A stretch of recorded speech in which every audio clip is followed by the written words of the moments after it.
Monday morning, we all showed up to find the cafeteria doors chained shut. The sign read, "Closed until further notice due to food waste and disrespect."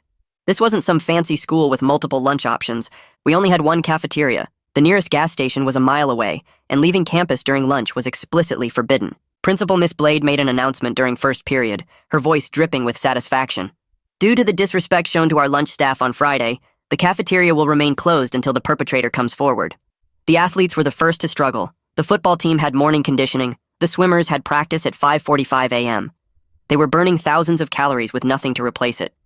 Kids started sneaking granola bars, but Miss Blade caught on within hours. She sent an email to all teachers. Confiscate any food immediately. Students need to understand actions have consequences.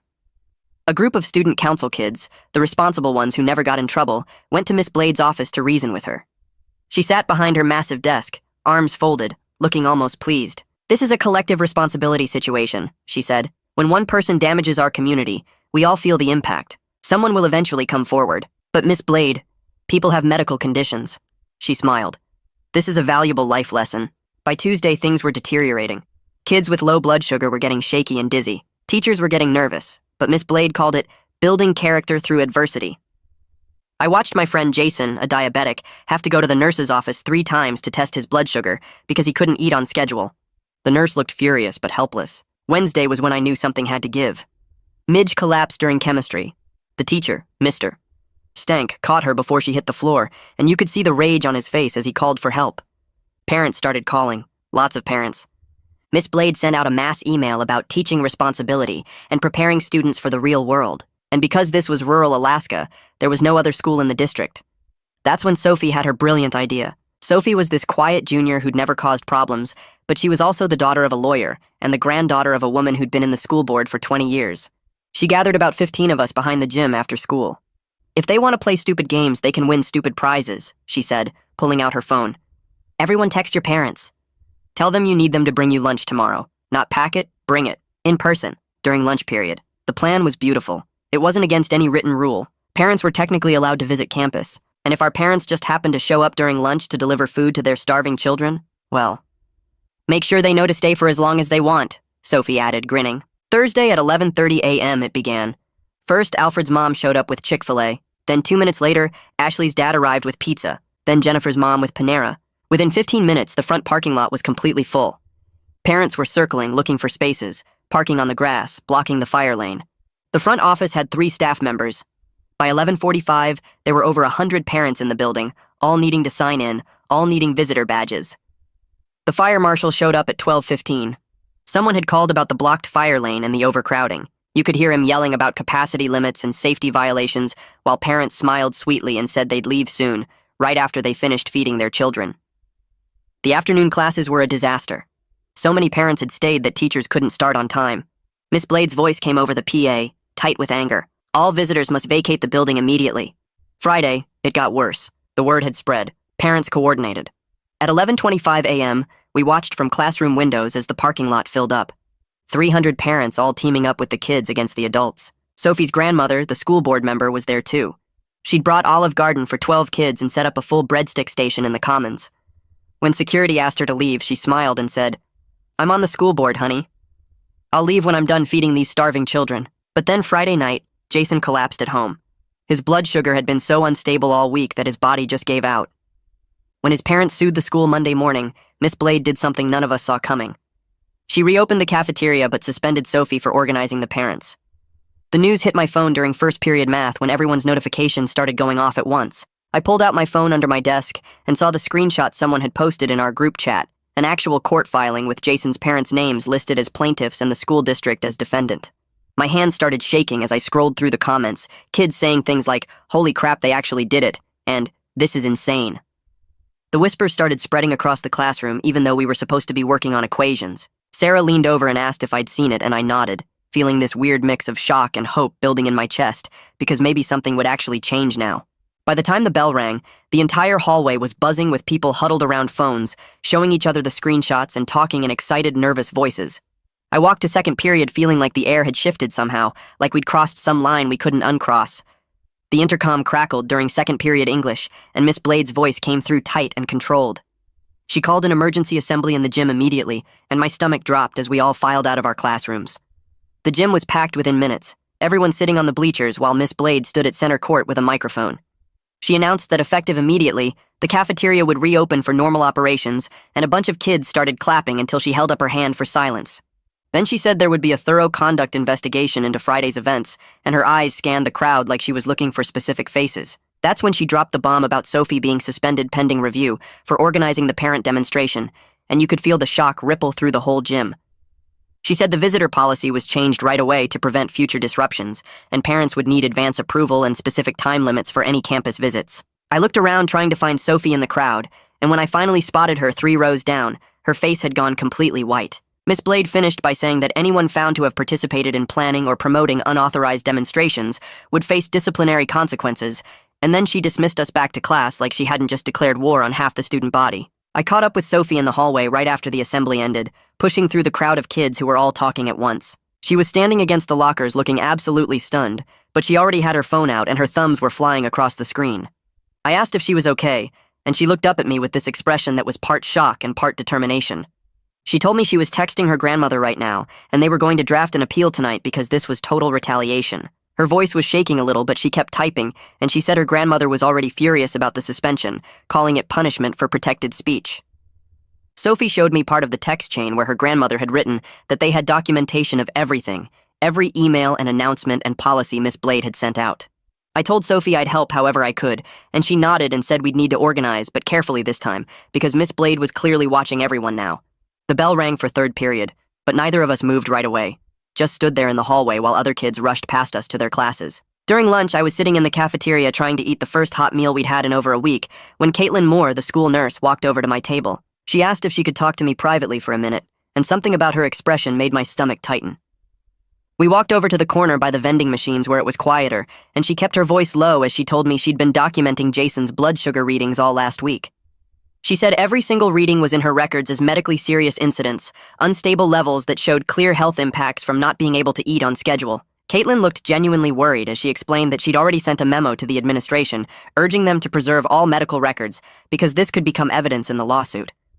She said she was concerned about other students too, kids who'd struggled during the closure but never came to her office to report symptoms. I asked if she thought the documentation would actually help, and she nodded and said, "Medical records don't lie. They show exactly what happened to students' health during that week." She told me to spread the word that any student who'd experienced health problems should document it now while the details were still fresh, because memories fade but written records last. I thanked her and went back to my table feeling like at least one adult in this building was actually trying to protect us instead of covering for the administration. Between 4th and 5th period, I saw Jason for the first time since Friday night. He looked absolutely drained, his skin kind of grayish and his movements slow like everything took extra effort. A group of us, including Alfred and 2 other kids from the lunch protest, surrounded him in the hallway, and we all walked together toward the nurse's office so Caitlin could check his levels. Jason moved carefully like his body hurt, and when someone asked how he was feeling, he just shook his head. Inside the nurse's office, Caitlin had him sit down and pulled out her glucose meter, pricking his finger and waiting for the reading. While we waited, Jason told us his parents were already working with the district on formal medical accommodations, meetings scheduled and lawyers involved. He said the collapse Friday night had been terrifying, that he'd just been sitting on the couch watching TV when everything went fuzzy, and then he woke up in the emergency room. His voice was quiet when he said he'd never felt so tired in his entire life, like his body had just given up after fighting all week to function without proper food. The glucose meter beeped, and Caitlin frowned at the number, making a note in Jason's file before telling him he needed to eat something with protein right away. She pulled a protein bar from her desk drawer and handed it to him, and we all watched him eat it slowly, while Caitlin explained that his body was still recovering, and it might take weeks to fully stabilize. Jason nodded and said he knew, but you could see the frustration and exhaustion in his eyes. Tuesday morning, I was in first period when someone whispered that the superintendent's car was in the parking lot. I looked out the window and sure enough, there was this official district vehicle parked right by the main entrance. Word spread fast that Alden Weaver, the actual superintendent, was in the building, and by second period everyone knew he'd gone straight into a closed-door meeting with Miss Blade. The meeting lasted over an hour, and you could feel the tension building throughout the whole school as kids speculated about what was happening. Some people thought Miss Blade was getting fired right then and there. Others insisted Alden was probably backing her up, and the meeting was about handling the lawsuit. I kept refreshing my phone constantly hoping someone would leak information, checking our group chats and Instagram to see if anyone had insider knowledge. The meeting finally ended around 10:30, and we watched through classroom windows as Alden walked to his car alone, his face completely neutral and impossible to read. Miss Blade didn't make any announcements, didn't say anything about the meeting, and that silence somehow made everything feel worse because we had no idea what had been decided or what would happen next. By Tuesday afternoon, all the teachers had received some new directive because you could see it in their faces during class. Mr. Stank looked particularly tense as he handed back our chemistry homework, and between periods I heard two teachers talking in low voices about new policies. The official email came out around 2 p.m., and kids started passing around screenshots within minutes. The new rules included random bag checks at any time, stricter enforcement of the tardy policy with no grace period at all, and mandatory hall passes even for bathroom breaks. It felt like Miss Blade was doubling down on control instead of backing off, tightening her grip on the school in every way she still could. Ravi Dupree, the teachers' union rep, apparently called an emergency faculty meeting for right after school because Mr. Stank mentioned it quietly to a few of us as we left class. You could see the stress on all the teachers' faces as they tried to teach normally, while clearly worried about what was happening behind the scenes. Some teachers looked angry, others just looked tired, but everyone seemed tense and on edge in a way that made the whole school feel unstable. That evening, I was scrolling Instagram when I got a DM from an account I didn't recognize. The profile said Penelope Reed and identified her as a reporter for the local paper. Her message was polite but direct, asking if I'd be willing to talk about the cafeteria closure and the parent protest for a story she was writing. My first instinct was to ignore it, but then I saw that Sophie had already responded to a similar message and agreed to go on record. I spent about an hour thinking about it, weighing whether talking to a reporter would make things better or worse. Finally, I decided that someone needed to tell the truth about what had actually happened, about kids collapsing and the confiscation policy, and how scared we'd all been. I messaged Penelope back and said I'd share my documentation, the notes I'd been keeping about when students had collapsed and when the food confiscation had started. We arranged to talk on the phone that night, and I spent 2 hours going through everything I'd written down, giving her specific dates and details and names of students who'd been affected. Sophie called me after her interview and said Penelope seemed genuinely interested in getting the facts right, not just writing some sensational story. Tuesday night around 9 p.m., Penelope's article went live on the paper's website. The headline read, "Rural Schools Food Ban Sparks Parent Revolt and Lawsuit," and within minutes my phone was blowing up with people sharing the link. I read through the whole article twice, and it was surprisingly fair, laying out the timeline of events and including quotes from both students and the district. The district's statement was completely bland, just saying they were reviewing policies and procedures and committed to student well-being, the kind of corporate speak that meant nothing. But then the comment section started filling up fast, and that's where things got heated. Parents from our community were sharing screenshots of Miss Blade's original email about confiscating food, the one that said students needed to understand consequences. Other people were defending Miss Blade, saying she was teaching valuable lessons about responsibility and that parents today were too soft on their kids. I watched the comments multiply, people taking sides and arguing back and forth, and it felt surreal to see our school situation becoming this public debate. Some comments were supportive, thanking students for standing up, but others were harsh, calling us spoiled and entitled and saying we needed to learn respect for authority. By Wednesday morning, the article had been shared hundreds of times across local Facebook groups and parent networks. Sophie texted me early saying her grandmother had already been working the phones, using her school board connections to push for an emergency agenda item at the next regular board meeting. Around 10 a.m., the official notice went up on the district website showing the updated agenda for next Thursday evening's board meeting, with a new item listed for public comment regarding cafeteria policies and student discipline. Sophie sent a screenshot to our group chat with the caption, "We have exactly 9 days to prepare," and suddenly the timeline became real and concrete. 9 days to organize testimony, gather supporters, document everything we wanted to say, and figure out how to make the board actually listen to students instead of just going through the motions of public comment.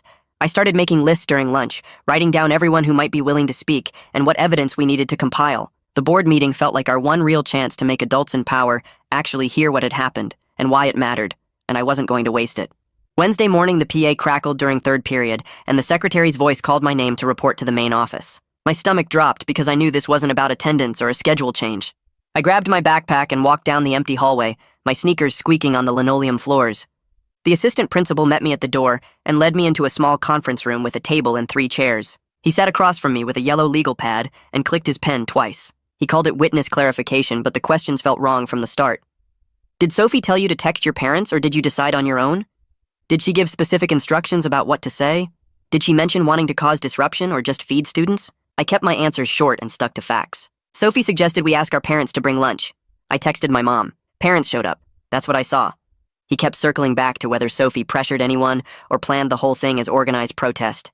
I could feel him trying to build a case against her instead of understanding why 300 parents felt they had no choice but to flood the school. After 20 minutes, he let me go, and I walked back to class feeling gross and manipulated, like I'd just been used as a tool against my friend. Mr. Stank caught me right after chemistry ended and pulled me aside near the lab equipment cabinets. He looked around to make sure no other students were in earshot. He told me he'd been documenting every incident he witnessed during the cafeteria closure, including the exact time Midge collapsed and his observations about students looking shaky and pale throughout that week. He said he was planning to speak at the union meeting and wanted me to know not all the adults were on Miss Blade's side. Some teachers had been scared to say anything publicly, but they'd been keeping records and taking notes. He told me the union rep was collecting statements from faculty who witnessed health impacts. Knowing that at least some teachers were willing to stand up made something loosen in my chest. I'd felt so alone in this mess, like it was just students against the entire administration.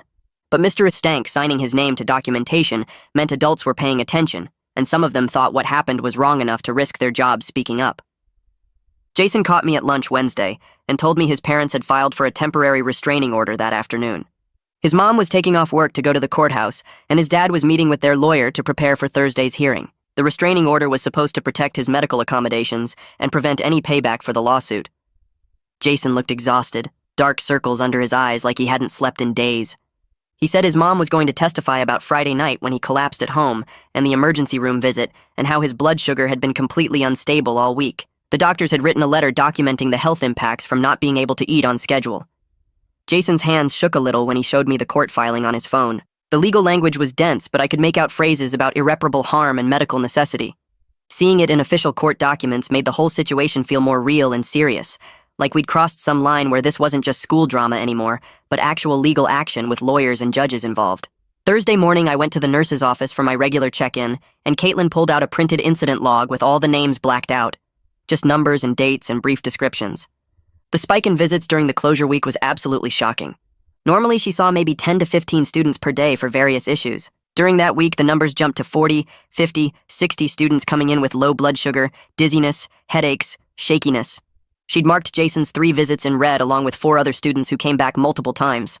2 students had to be sent home. 1 nearly passed out during gym class.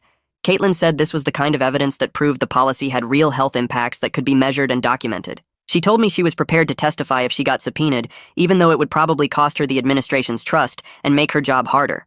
She'd already started updating her resume and looking at clinic positions because she wasn't sure she could keep working in a system that cared more about punishment than keeping students safe. The way she said it made me realize how much this had cost her too. Not just students, but the adults who tried to protect us. Friday morning, Miss Blade's voice came over the PA during homeroom announcements. Anyone who participated in organizing or promoting the parent lunch protest would serve Saturday detention for disrupting the educational environment. My homeroom teacher started handing out pink detention slips, and I got one along with at least 20 other students whose names got called. The slip said I had to report to the library Saturday morning at 8 a.m. for 4 hours of supervised study. The unfairness of it hit me hard, like getting punched in the stomach. We were literally just trying to eat lunch. We asked our parents to bring us food because the cafeteria was closed and we were starving. And now we were getting punished for it like we'd committed some major rule violation. Sophie got a slip even though she was already suspended. Alfred got one. The girl who'd just asked her dad to bring pizza got one.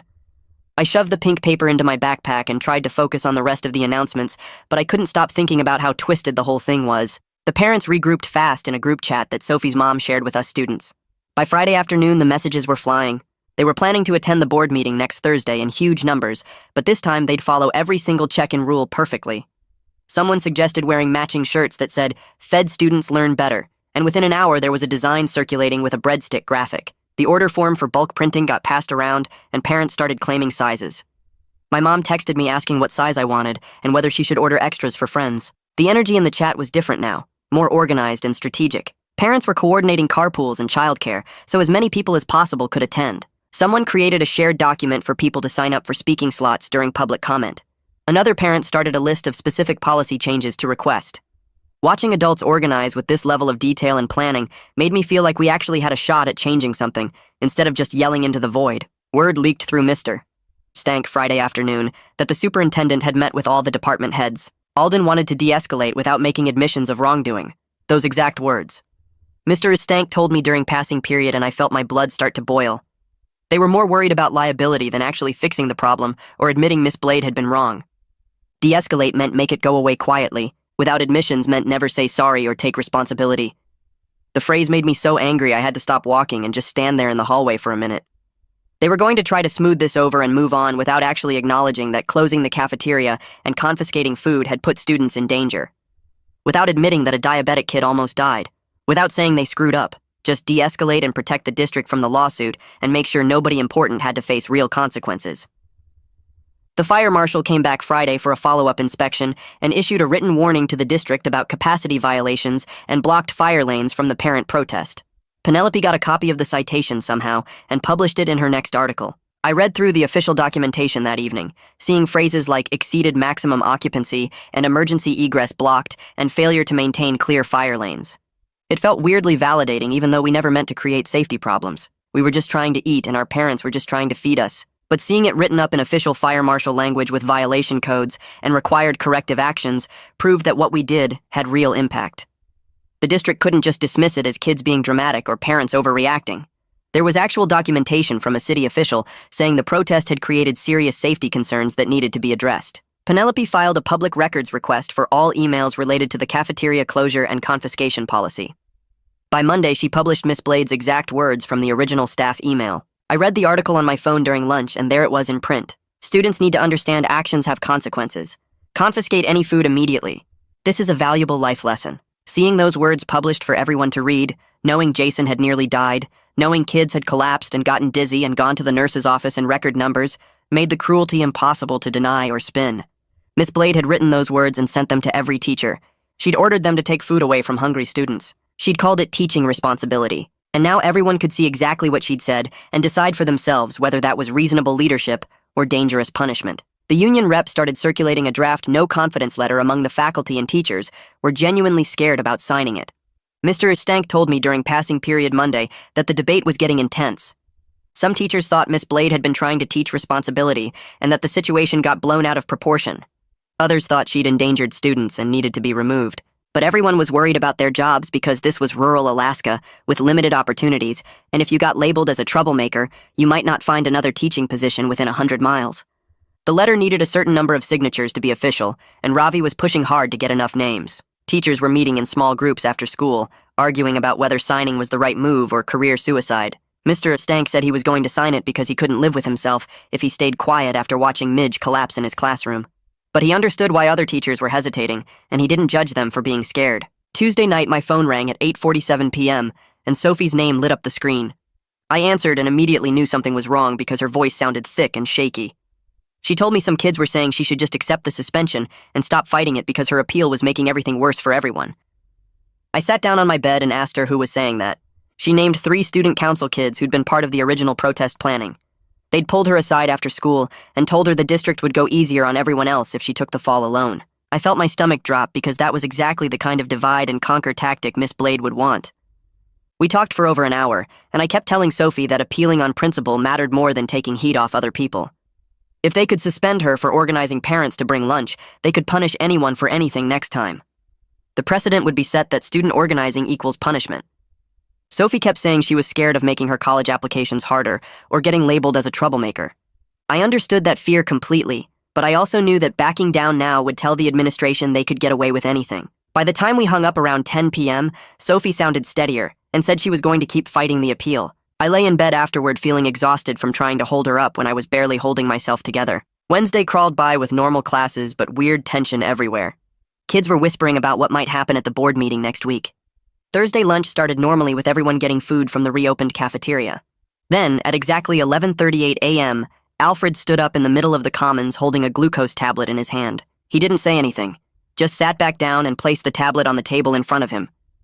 Within 2 minutes, other kids started doing the same thing. Some had glucose tablets, others had empty granola bar wrappers, a few had juice boxes they weren't drinking. Everyone just sat there completely silent, staring at the food items in front of them. The cafeteria got eerily quiet as more students joined in. By 11:45, probably 200 kids were sitting in total silence with medical snacks or food packaging displayed on their tables. Nobody was eating anything. Nobody was talking. We just sat there making our point about what Miss Blade had forced us to do during the closure. I watched the cafeteria monitors look confused and uncomfortable. Around noon, Miss Blade walked through the commons and her face went tight with anger. She stopped in the middle of the room and looked around at all of us. You could see her wanting to punish someone, but there was nothing to punish. We weren't breaking any rules. We were just sitting quietly with food we weren't eating. She stood there for maybe 30 seconds that felt like forever, then walked out without saying anything. The protest continued through the entire lunch period. When the bell rang at 12:25, everyone picked up their items and threw them away or put them back in bags. Still, nobody talked. We just went to fifth period like nothing had happened. But something had definitely happened, and everyone knew it. Thursday afternoon at 2:15 p.m., Jason's parents went to the courthouse for the temporary restraining order hearing. Jason texted our group chat updates every few minutes. His parents presented his affidavit describing the collapse and how he still felt exhausted weeks later. They had medical records from the emergency room visit and documentation from Caitlin about his unstable blood sugar readings during the cafeteria closure. The district's lawyer tried to argue that accommodations were already in place and the restraining order was unnecessary. But Jason's mom apparently destroyed that argument by pointing out the accommodations only existed because they sued, and nothing prevented the district from removing them again. The judge asked specific questions about Jason's current health status and what accommodations he needed. At 3:47 p.m., Jason texted that the judge granted the order. It required immediate medical accommodations, including unrestricted access to snacks and water during school hours. The order also explicitly prohibited any reprisals connected to his healthcare needs or his family's lawsuit. Jason added 3 exclamation points to his text. It felt like a real legal win, even though it only protected one student. The order didn't change policy for everyone else, but at least Jason was safe now. I texted back congratulations and felt this weird mix of relief for him and frustration that the rest of us were still vulnerable. Thursday evening around 6:30 p.m., Sophie sent a screenshot to our group chat. The district compliance office had sent out a memo requiring that all cafeteria operations meet medical accommodation standards immediately. The memo said they needed to maintain consistent food service and couldn't close the cafeteria again without triggering ADA violations. Sophie added 3 celebration emojis and the message, "We did it." I read through the memo twice, looking for loopholes or ways they could weasel out of it, but the language seemed pretty clear. The cafeteria had to stay open and accessible. For the first time in weeks, I felt like we'd actually created some breathing room and protection.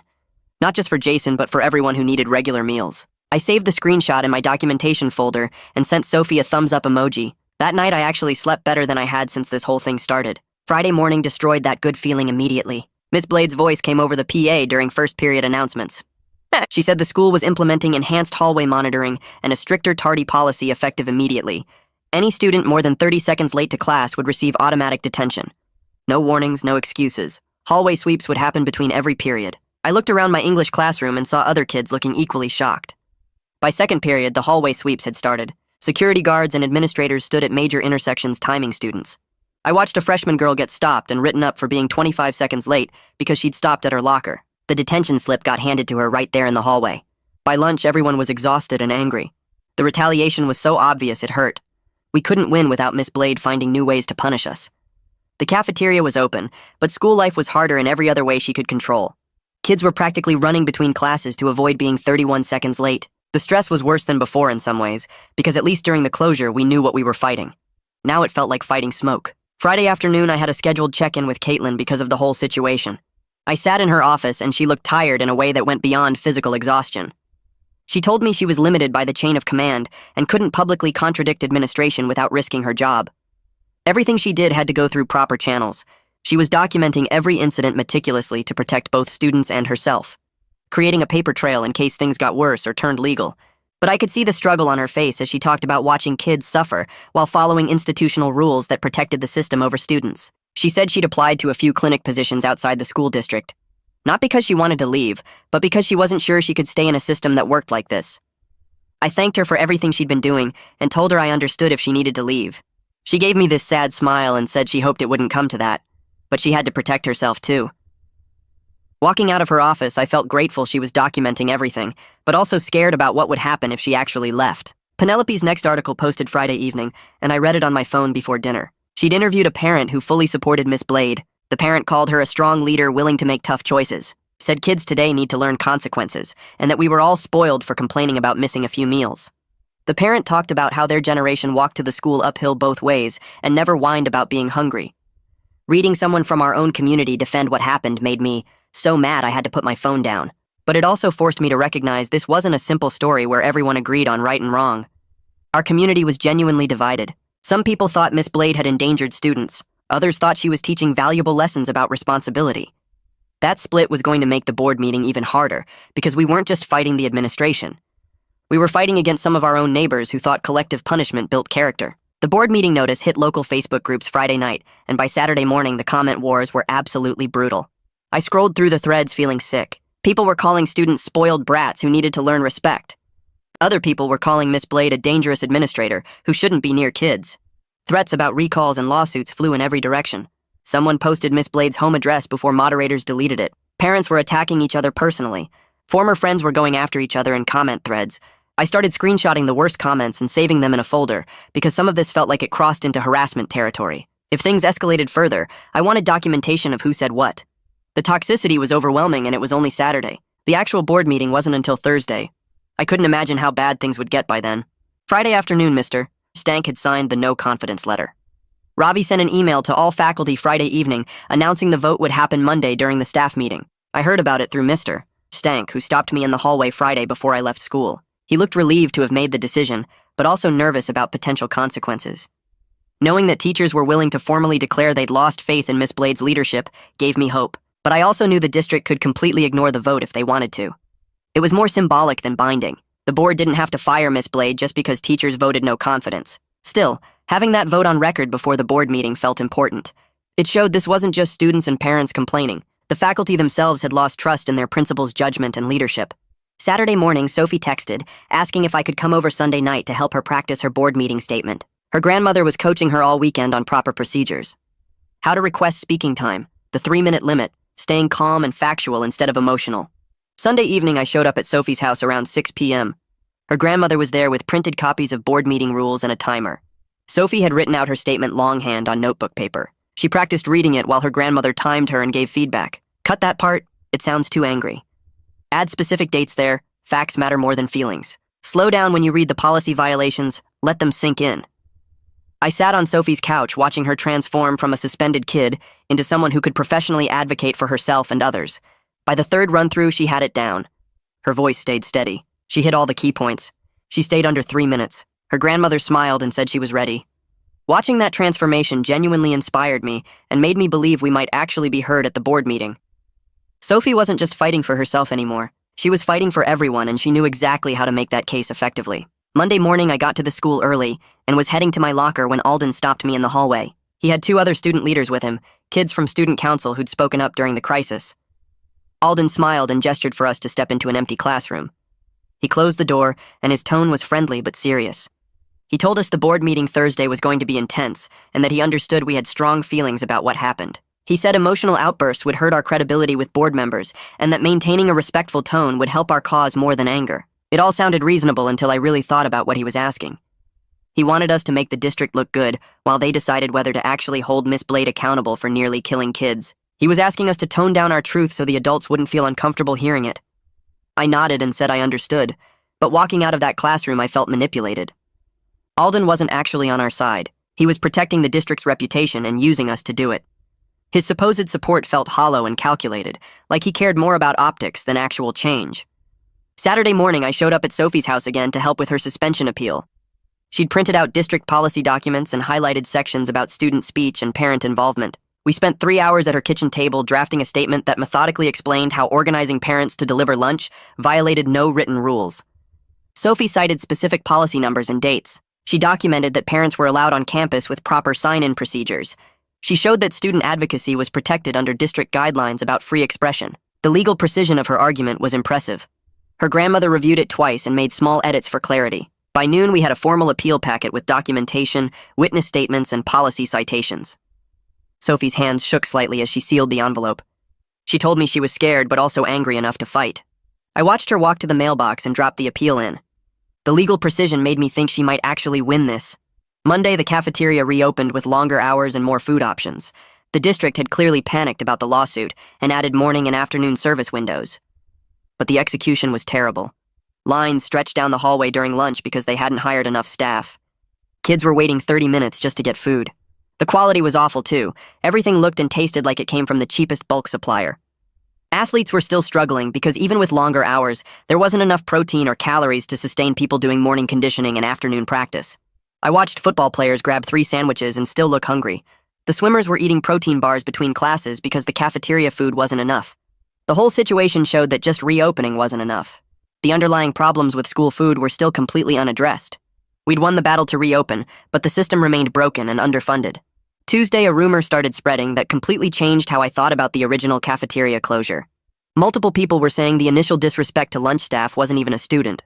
Supposedly, it was a coach who'd complained about portion sizes being too small for athletes. Nobody could confirm it, and there was no proof, but the possibility made sense. Coaches had been vocal about food issues for months. If the whole nightmare actually started because an adult complained and Miss Blade decided to punish students for it, that made the collective punishment even more insane. I asked around trying to verify the rumor, but everyone had heard it from someone else. No one had first-hand knowledge.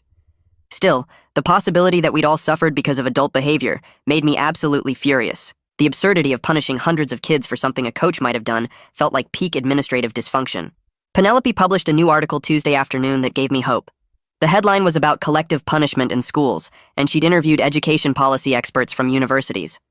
The experts explained why punishing entire groups for individual actions harms students and violates basic fairness principles. They cited research about how collective punishment damages trust and creates hostile learning environments. Seeing outside authorities validate what we'd been saying felt important. These weren't just angry students complaining. These were professors and researchers confirming that Miss Blade's approach was educationally unsound and ethically wrong. I shared the article on every platform I could think of. I texted it to parents, posted it in group chats, put it on my Instagram story. I wanted every board member to see that experts agreed with us before Thursday's meeting. Wednesday afternoon, things got more intense. The assistant principal started pulling students out of class for individual questioning. They took Sophie, me, and at least 5 others I knew about. Each time they asked us to come alone without calling our parents first. In my session, they asked who organized the parent lunch plan and who knew about it in advance. They wanted to know if Sophie had pressured anyone or if parents acted independently. The questions felt designed to build a case against Sophie rather than actually understand what happened. After school, we compared notes in the parking lot and realized they'd asked everyone similar questions. The pattern was obvious. They were trying to gather evidence to justify Sophie's suspension and maybe punish more people. We started a shared document logging every interaction with administration. Dates, times, exact questions, who was present. If they were building a case, we needed our own documentation of their investigation tactics. Thursday morning brought good news for Jason specifically. The judge converted his temporary restraining order into a longer accommodation order. The order specifically protected his medical needs and guaranteed his right to food access regardless of school policies. Jason texted me a photo of the court document, and I felt relieved that he was legally protected now. But the victory felt incomplete. The order only covered Jason's individual case. It didn't change broader school policy or protect other students with medical needs. Everyone else remained vulnerable if Miss Blade or another administrator decided to implement collective punishment again. I was glad Jason was safe, but frustrated that the system still allowed this kind of thing to happen to others. Thursday afternoon, the union vote finally happened. Ravi had been organizing for over a week, and teachers voted during their staff meeting. The no-confidence measure passed, but only by about 60%. That meant 40% of teachers either supported Miss Blade or were too scared to vote against her. The district was legally required to acknowledge the vote, but didn't have to take any action. It was more of a public statement than actual leverage. Still, seeing it reported in Penelope's coverage added pressure. The board would know that a majority of teachers had formally declared they'd lost faith in their principal's leadership. That had to mean something even if it wasn't legally binding. Friday, I stopped by the nurse's office to check my blood pressure for a sports physical, and Caitlin looked exhausted. We talked while she took my vitals, and she told me she was actively interviewing for positions at clinics and private practices. She explained that the moral injury of watching students suffer while being unable to fully protect them was damaging her mental health. She said staying in a system that prioritized control over student well-being felt unsustainable. I completely understood, even though the thought of losing her was devastating. Caitlin was the one adult in the building who consistently advocated for students. She documented everything and pushed back where she could. But she also had to protect herself. I told her I'd support whatever decision she made and thanked her for everything she'd done for us. Friday afternoon, word started spreading through parent networks about Alden's newest idea. He was floating the concept of an independent review to board members. Parents were sharing screenshots of emails and text messages discussing it. The whole thing felt like political cover. Alden wanted a way to look responsive without directly firing Miss Blade or admitting the district had screwed up. An independent review would buy time and create the appearance of accountability without requiring immediate action. The calculated nature of it made me cynical about whether real institutional change was possible, but I also recognized this might be the only realistic path to any accountability at all. The board wasn't going to fire Miss Blade outright, and the district wasn't going to admit wrongdoing. An independent review might be the best we could hope for, even if it felt like a compromise designed to protect adults rather than students. Monday morning, Sophie walked into the district office building downtown for her appeal hearing. The building smelled like old carpet and coffee. A secretary directed her to a conference room on the second floor, where 3 people from the district office sat behind a long table with folders and laptops spread out in front of them. Sophie had her documentation organized in a binder with color-coded tabs marking different sections. She sat across from the panel and pulled out her notes. The woman in the middle introduced herself as the district's compliance officer and the two men as HR representatives. Sophie started her presentation by citing the exact district policy about student speech and parent involvement. She showed them the visitor policy handbook, proving parents were allowed on campus during lunch. She walked through the timeline of events with dates and times documented. The compliance officer interrupted her twice to ask about who coordinated the parent communication.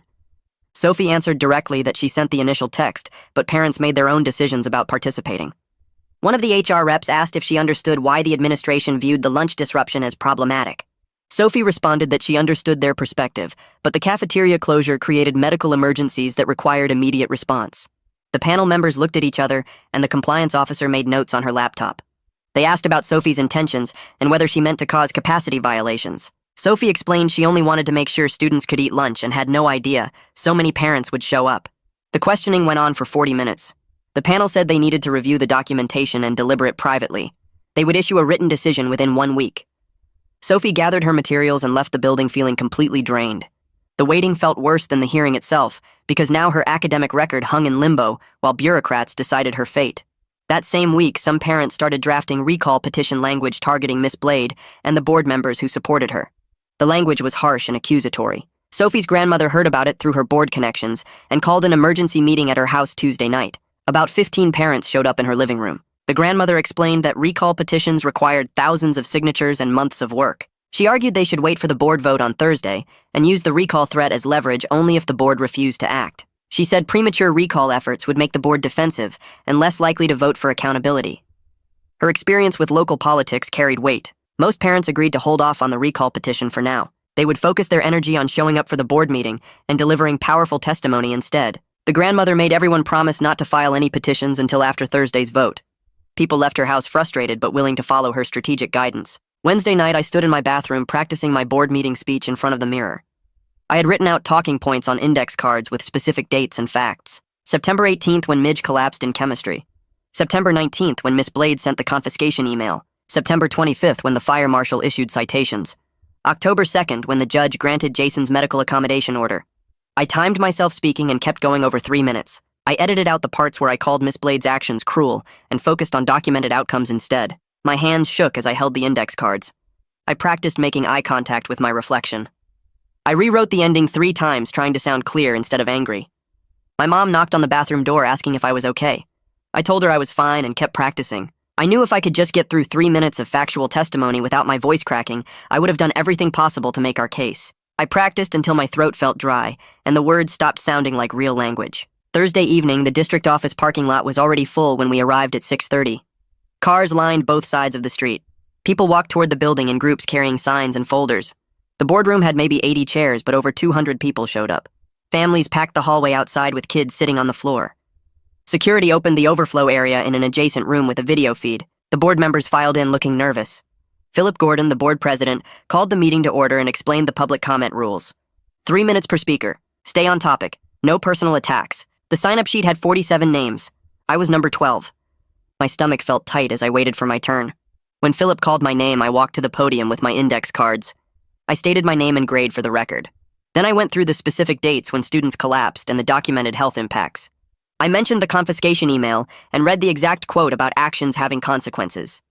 I cited the medical accommodation order and the fire marshal citations. I explained that collective punishment created measurable harm to students with medical needs. My 3 minutes ended right as I finished my last sentence. I walked back to my seat and my legs felt weak. Jason testified next about his collapse and the ongoing fatigue that kept him out of basketball. His voice stayed steady, but you could see the exhaustion in his face. Sophie described how the suspension affected her college applications and explained that organizing parents were protected speech. Parent after parent stood up and shared how they felt forced to disrupt school just to feed their hungry children. One mom cried while describing her daughter's low blood sugar episodes. A dad talked about missing work to deliver lunch. The testimony kept coming for over an hour. The weight of all those voices saying the same thing felt powerful. Immediately after public comments ended, Alden stood up and walked to the front. He had a presentation loaded on his laptop connected to the projector. He went through his findings, slide by slide. Policy missteps that created health risks. Fire safety citations from blocked lanes and capacity violations. Legal exposure from Jason's lawsuit and the accommodation orders. Documentation of multiple student medical incidents during the closure week. He showed a graph of nurse office visits that spiked dramatically. He presented the union no-confidence vote results. Then he made his recommendation for administrative leave pending an independent review. His presentation lasted 20 minutes and covered everything with surprising honesty about institutional failures. He acknowledged the district should have intervened sooner. He admitted the collective punishment approach violated best practices. Watching him present the case against his own employee felt strange. Part of me respected his willingness to be candid. Another part felt angry that it took a lawsuit and media coverage to get this level of accountability. The board members asked him clarifying questions about the review timeline and who would serve as interim principal. Then Philip gave Miss Blade 15 minutes to respond. She walked to the podium looking completely calm. She started by saying she stood by her decision to close the cafeteria as a teaching moment about collective responsibility. She explained that students needed to learn that individual actions affect the whole community. She said the manufactured crisis was blown out of proportion by parents who coddle their children instead of letting them face consequences. She argued that resilience comes from adversity, and modern students lack the toughness previous generations had. She claimed the parent lunch disruption proved her point about entitlement. She said she would make the same decision again because leadership requires making unpopular choices. About a third of the audience started clapping when she finished. The applause shocked me. I looked around and saw parents and some teachers actually supporting her. The community was genuinely split about whether tough discipline mattered more than student health. Miss Blade sat down looking satisfied. Philip called for the board vote on Alden's recommendation. The board members each stated their position. 4 voted yes for administrative leave, 3 voted no. The margin was 4-3. Philip announced that Miss Blade would be placed on paid administrative leave, effective immediately pending the independent review. Wayne Moore would serve as interim principal starting Friday morning. Half the room erupted in cheers. The other half booed loudly. People started yelling at each other. Security stepped forward. Philip banged his gavel, calling for order. I sat in my chair feeling exhausted relief but no sense of celebration. The narrow vote proved how easily this could have gone the other way. 3 board members thought Miss Blade did nothing wrong. That reality felt heavy. Friday morning, Wayne called an all-staff meeting before first period. He announced the blanket confiscation policy was immediately rescinded. The extreme tardy enforcement would return to normal standards. The cafeteria would remain open with explicit protection for medical accommodations. He said he was reviewing the Saturday detention list and reducing most to written warnings. A few students, including me, still had to serve 1 session, but most got off completely. It felt unfair that I still had detention after everything, but also like a small price for what we won. Teachers looked relieved during the meeting. Students started talking in the hallways about the changes. The atmosphere felt lighter, even though nothing was fully resolved. Friday afternoon, I was in chemistry when my phone buzzed with a text from Sophie.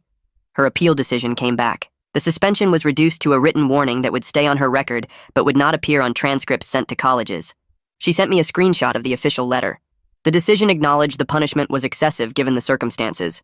Sophie texted that she was accepting it instead of fighting further. She was exhausted and wanted to focus on the policy reform work ahead rather than more appeals. I understood completely. The partial victory was better than nothing. At least the reduced penalty recognized she did not deserve a full suspension. Penelope's follow-up article posted Saturday morning with quotes from board members explaining their votes. The ones who voted yes talked about accountability and student safety. The ones who voted no defended Miss Blade's leadership and criticized parent overreach. The article included reactions from community members on both sides. I made the mistake of reading the comment section. People were attacking each other with personal insults and threats. Someone called Sophie's family a bunch of entitled lawyers. Another person said Miss Blade should sue for defamation.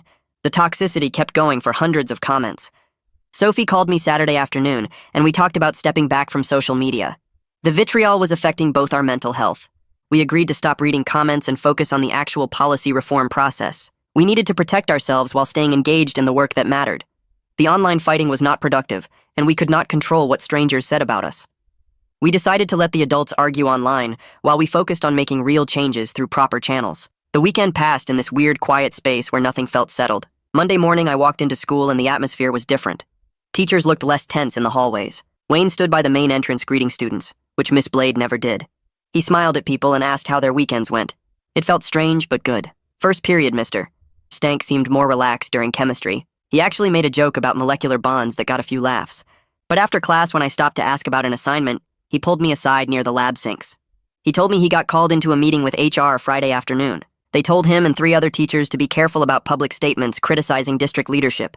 They didn't threaten anyone directly, but the message was clear. Keep your head down, or there could be consequences. Mr. Stank said he was focusing on teaching and documenting things quietly from now on. He would keep records of what happened in his classroom, but he wasn't going to speak at any more meetings or sign any more letters. I understood why he had to protect himself.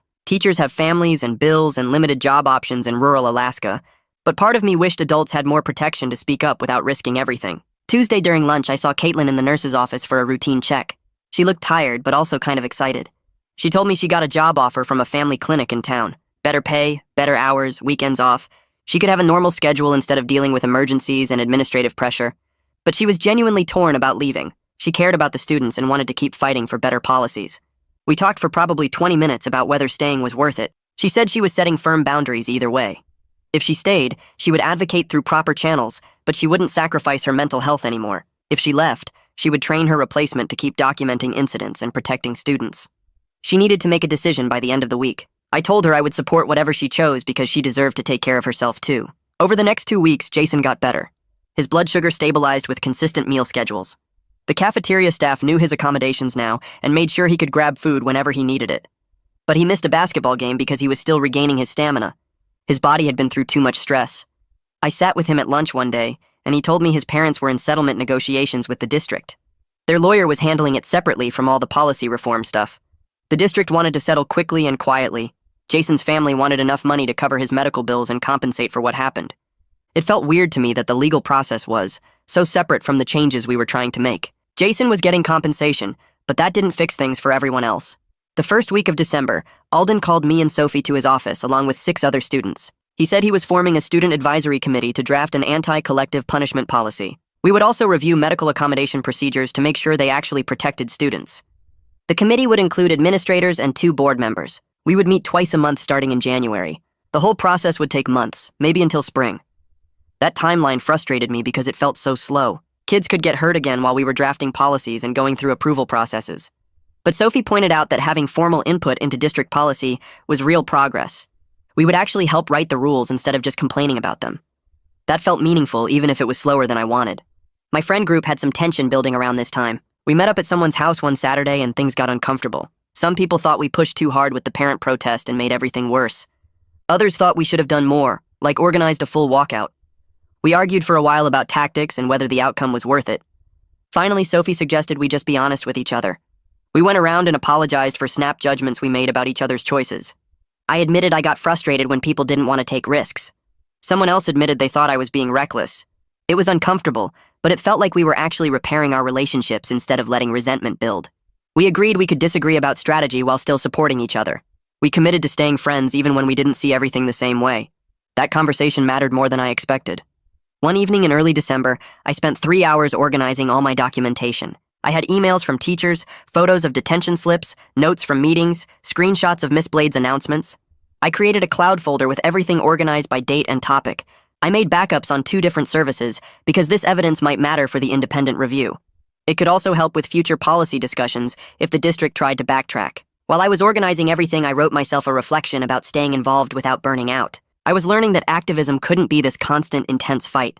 I needed to pace myself and protect my mental health. I could care about making things better while also setting boundaries about how much energy I gave to it. That balance was hard but necessary. By mid-December, small wins started showing up.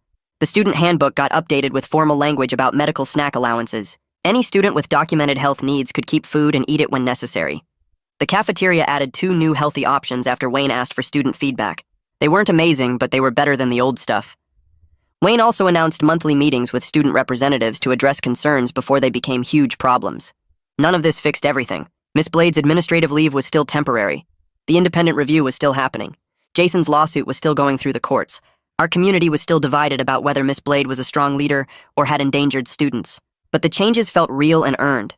We had actually created tangible improvements through our actions. Friday afternoon, my phone buzzed with a text from Sophie. Just a breadstick emoji with the caption "We did it." I sent back a laughing emoji because we both understood what she meant. We didn't fully win. The situation wasn't resolved, but we definitely changed something important. The coalition we built was still here. We were ready to keep pushing for students to be treated with dignity and basic fairness. The work wasn't done, but we proved that students could make adults listen when we organized and documented everything and refused to give up. That knowledge felt powerful, even though everything was still uncertain. And that's today's wrap-up. I like telling stories, but I love when they double as lessons too. Hopefully this one stuck with you. Subscribe if you'd like more stories with takeaways built in.